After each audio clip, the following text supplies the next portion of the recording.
So there's been a lot of talk on BookTube about slowing down and really taking your time to enjoy a text. And I'm going into nursing school.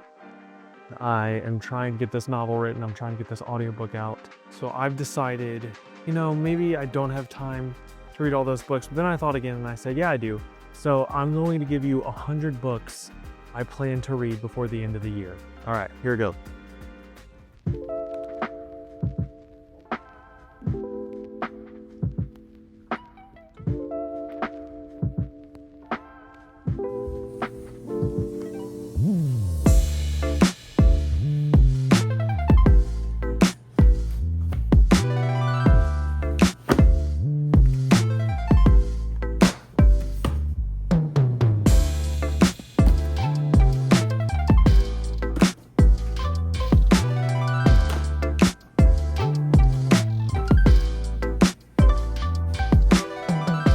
All right, here they are, about 100 books, and we're going to read all of them.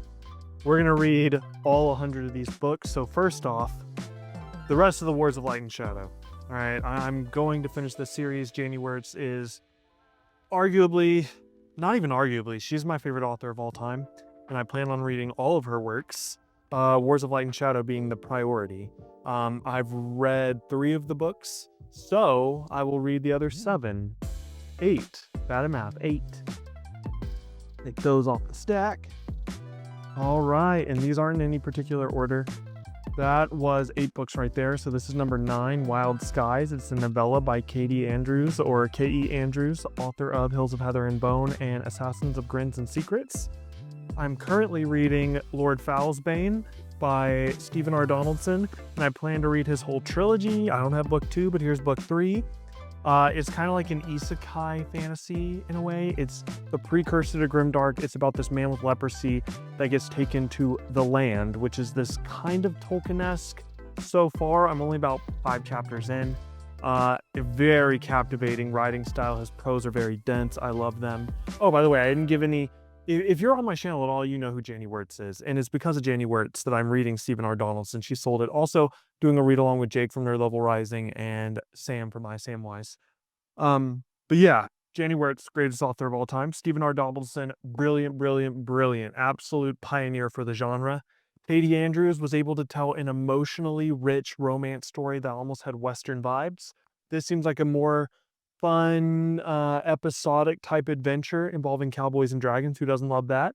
Sorcerer's Legacy. I recently interviewed Janie Wirtz, where she mentioned that this book was a love story, but the book starts where the main character is a pregnant war prize. She's pregnant with her dead husband's baby, and that's how it starts. So that sounds absolutely captivating. So at 8, 9, 10, 11, 12, 13, we're reading them all this year. All right.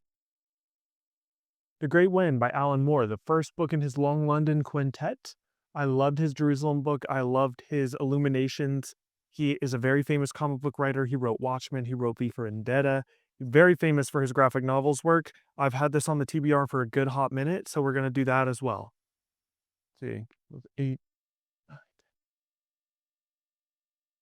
14 or 15? I don't know. All right. And then we're going to go on to Simon Jimenez. We're going to read both of his books. He's got The Vanished Birds and The Spear Cuts Through Water. There's this one booktuber. I haven't really interacted with her, but I think she's called Evie. She was only Evie. I've watched a few of her videos. Really cool content. She's very adamant about Simon Jimenez, and I've seen her convince a lot of booktubers to read it, and I'm very interested in it. I mean, to inspire that level of adoration, there's got to be something there. So I'm definitely reading Simon Jimenez. And then I'm also reading The Failures by Benjamin Lyer. Preacher from Preacher Reads sold this to me. A lot of people, I think Mike's book reviews covered it. A lot of people have covered it. I can't really attest it to one single. Actually, I can. Patrick Leo is the one who put it on my mind. But I'm not going to mention every single book and every single booktuber that's attached to my memory of first hearing about it. But I am also going to read Cloud Atlas by David Mitchell. Not a fantasy book. And I hear that this has pulp writing. It takes writing from a lot of different eras. And I hear it's a really good literary fiction. All right. And then this is one I'm really pumped about. The Tad Williams Austin Ard series, not just Memory, Sorrow, and Thorn, but the greater Austenard world. So whatever the number was, that's 7 more that I'm reading all this year. All right. And then, so I put a good dent in some Michael R. Fletcher books. This really cool broken binding edition of In the Shadows of Their Dying, which is Anna Smith Spark and Michael R. Fletcher. Michael R. Fletcher, super rad dude. I've read his Manifest Illusion series, all but the last book, which is War to End All. I've read 2 out of 3 of his City of Sacrifices book. This is the last one, Sin and Sorrow. I have not read his sort of like bug Harry Potter grimdark. Look at the cover. Dope. Whatever number that is, yep. And then these recently just came in, and that is Hyperion by Dan Simmons. My friend David and Red from Red's Reading Cafe really sold me on this. It's like there's this creature called the Shrike, which goes forward and backward in time and hunts them through time. Super captivated by that. Then you have Anji Kills a King. This just came in. And you know, why not? Well, let's just throw it with the other 99 or whatever number we're at. And then we have The Exile by Ryan Cahill. I've read Of Darkness and Light. I really want to read The Exile. Disquiet Gods, but I'm currently reading Kings of the Death. So this is all 3 of the rest of the Sun Eater books, plus Dregs of Empire, following Lori and Aristides, who is probably one of my favorite characters in all of Sun Eater. Polino's up there, Hadrian's up there. I mean, obviously Hadrian's up there, but I absolutely love Hadrian Marlowe. Now, my friend Sam from iSamwise, very adamant about Book of the New Sun and Gene Wolfe as a whole, so that's getting read as well. All 4 of those, and Earth of the New Sun, because why not?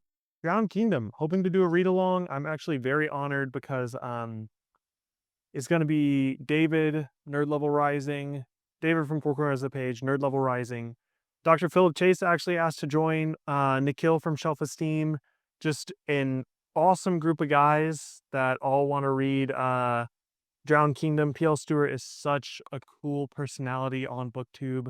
Yeah, I'm really interested in the Drowned Kingdom series. I think there's 5 or 6 books out, and the main character Othrun sounds very captivating. Janie Wirtz has sold me on this, and I'm really excited to read it. And by the way, guys, despite the facetious undertones of this video, I just want to make it very clear that I am excited to get to each and every one of these books. I wouldn't be having, even though I probably won't get to all 100, I wouldn't be including them on this list if I didn't have immense respect for the authors. And for anyone I forgot, there's tons of books here that I really want to get to. But I want to continue reading the Jim Butcher series. I've been doing these on Audible because James Marsters is just a beast. I love listening to his narration. It's an absolute joy. All right, and what I plan to read very soon is, let me see if they're both here. Very soon I want to read Return to Edan. Philip Chase is an absolute icon in the BookTube community. Loved Prophet of Edan. Way of Edan was also excellent. Both 5-star reads, and I hear Return to Edan is even better. While Darkness Gathers actually came out today, the day I'm recording this. And I ordered it. It should be here Monday. I'm pretty hyped about that. Philip Chase, man, he's such a nice Dr. Philip Chase. It's kind of hard. I don't know whether to call him Doctor or Philip because it seems like BookTube as a whole calls him Philip. But the way I was raised is always like Dr. Chase. But when everybody else is calling him Philip, it's kind of awkward if I'm like Dr. Chase. So Dr. Philip Chase wrote The Return to Edan and While Darkness Gathers, which I'm definitely reading. To Ride Hell's Chasm, absolutely getting read this year. Despite the jokes, I really, really want to fit this one in. Destiny's Doom. I finished Bold Ascension 10 days ago. No, not even, like 5 days ago. Really loved it. It subverted a lot of what Severing Sun did. Did a lot of interesting things for a protagonist, and I really liked it. I think I saw Joanna in Library of Alexandria talk about the Long Price Quartet. It's on the list. Not necessarily high on the list, but I do want to get to it. And that's no shot at Long Price Quartet, Daniel Abraham, Alexandria. It's just, there's other stuff that I'm in the middle of that I really want to get to. Daughter of the Beast by E.C. Greaves. This is a very interesting one. It was a Spiffbo finalist 2 years ago. And yeah, I'm still interested in it. I never got around to it. Every year I want to read all the Spiffbos, and I never get to them all. All right, Station 11. I believe the guys at Talking Story were pretty fond of this one. I think it has a lot of Shakespeare references. So I will probably read this after I read whatever Shakespeare plays they do put on, because I think there's like a traveling troupe and they put on Shakespeare plays. Kian and Ardalin. Oh, well, I accidentally grabbed two. So I'll be reading this twice this year. So that counts as two. I'll be reading it beginning to end twice. This is a Dark Souls inspired indie self published series. Broken Binding just made an edition of it. I heard it's very much inspired by Berserk, which I love. Though I don't love all the gratuitous violence, sexual violence in Berserk. That kind of threw me off of it. But I am excited to see something that took the inspiration of Berserk and maybe, you know, doesn't go too far into just being um, dark for the sake of dark, because there were moments in Berserk that were way too over the top. This one we're really gonna see how it goes, but I'm talking about the oh, what is this? His Dark Materials. I put off watching the HBO series because I wanted to read the books first, and I've heard some really interesting stuff about Philip Pullman, so excited for that. Throne of the Crescent Moon. I specifically mentioned this one because I don't think anybody in the fantasy community's read it. It's one of those, he wrote a book and then he never wrote a sequel. But Gentleman Bastard is one of my favorite series of all time. I don't know when we're getting Thorn of Emberlane, if we're getting Thorn of Emberlane, if we're getting the novellas. I really don't know, and I don't think we should put any pressure on Scott Lynch. I think he gave us 3 amazing books. And if we don't get it, we don't get it. There's too many books out here. There's 100 books out here to read. No time. Like, we shouldn't obsess over. Even though I love Gentleman Bastard, it's one of my favorite series ever, I'm okay if we never get that 4th book. I thought it was a great read. And in a similar vein, Saladin Ahmed, I plan to read his Throne of the Crescent Moon. Yeah, Throne of the Crescent Moon, even though there is no book 2. And there may not be, because I think around this time this book came out is when he signed a deal with Marvel and started doing comics.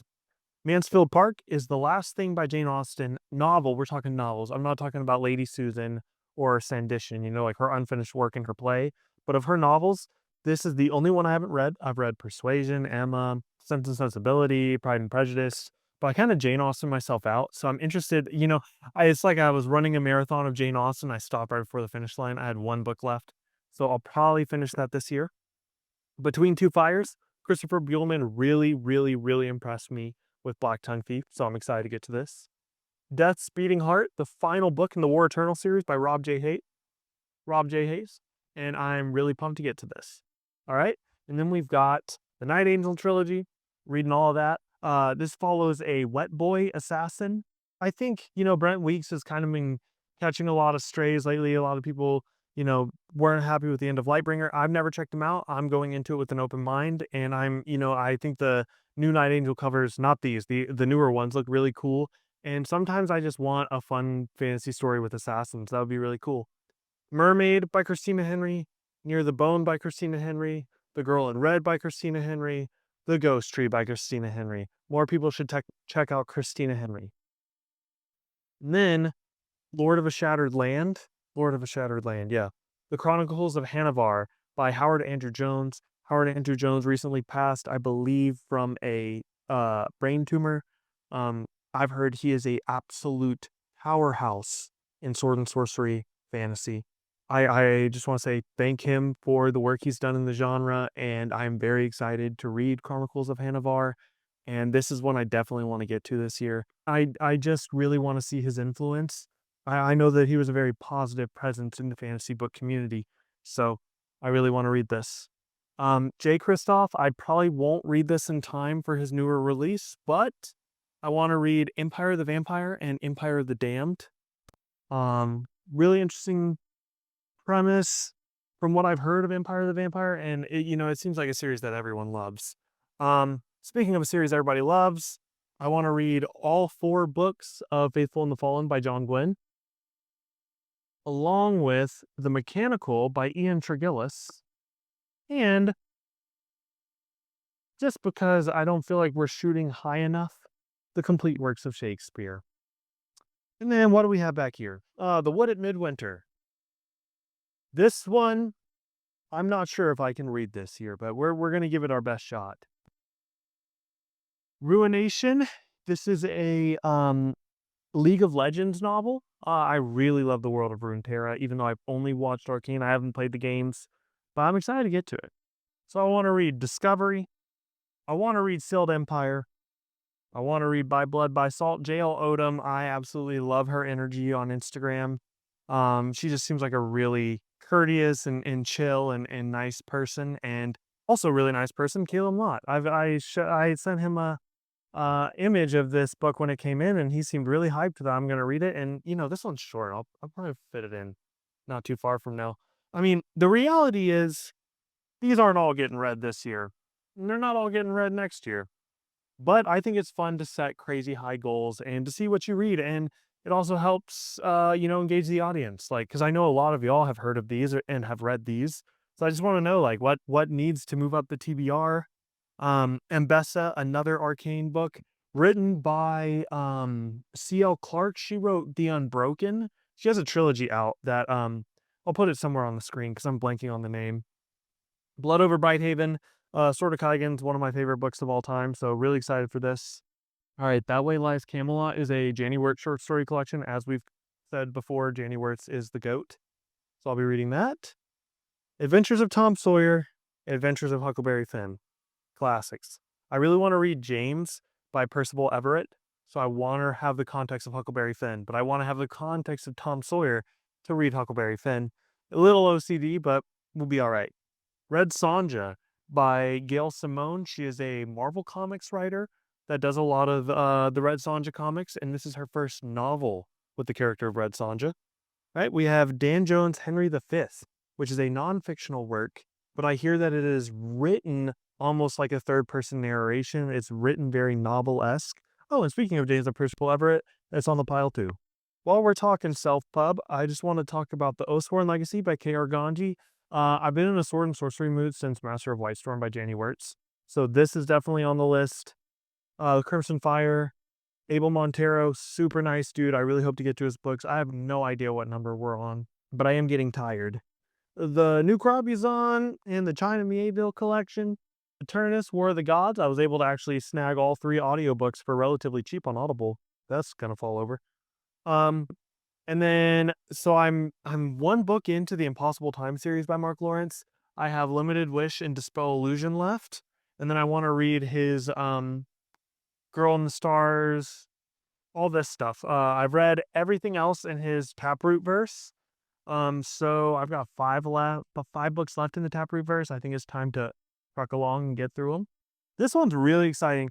Wizardly Reads talks about, and by the way, I'm not mentioning all these channels. I'm not gonna tag anybody, but I do believe in shouting out these bigger channels that put these books on my radar.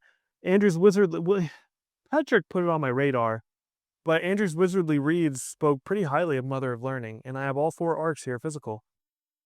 So yeah, this was definitely made in jest, but for myself, I read probably 5 books a month. 2 of those being audiobooks usually, 2 or 3 of those being audiobooks usually. But I used to read a lot more before writing my own book, before all this nursing school application stuff and getting all my immunizations and taking the CPR course, all that, before that and before this. And it's understandable to read less books, but I don't like this perception that if you read all these books that you're not reading as deeply. I have a love for books. I read because, and I started reading a ton when I was like 12, about 12 years old is whenever I got really into reading. I think I was 14 when I found Name of the Wind. But I've been a very avid reader for a very long time. And, reading is my escape. Reading is my meditation. It's my way to kick back. It's my way to de-stress. So I think BookTube is kind of overcorrected. I don't think you should ever be pressuring anybody to read a ton of books, because if you read 1 book a month, that's just how you read. That's perfectly fine. I hope you enjoy that 1 book and that brings you a lot of fulfillment. But I also think to go the other direction and say, I take longer to read books and I sit with it and I take it in and I really connect with the story is kind of unintentionally slanderizing everyone who, reads quite a few books. We have a limited time on this earth. and there's so many talented voices in the genre, so many I want to get to, and I won't succeed. I won't succeed in reading 100 books, but it's who I am and it's how much I love reading in the fantasy genre that I'm going to try. Every year I'm going to try. Every year I'm going to try to read 100, 200 books, and I'm never going to hit it. And I think that constant um, push to read more and to engage with more stories is a healthy thing. It's a good thing. And yeah, so it's kind of my love letter to all the books I've yet to read. Peace.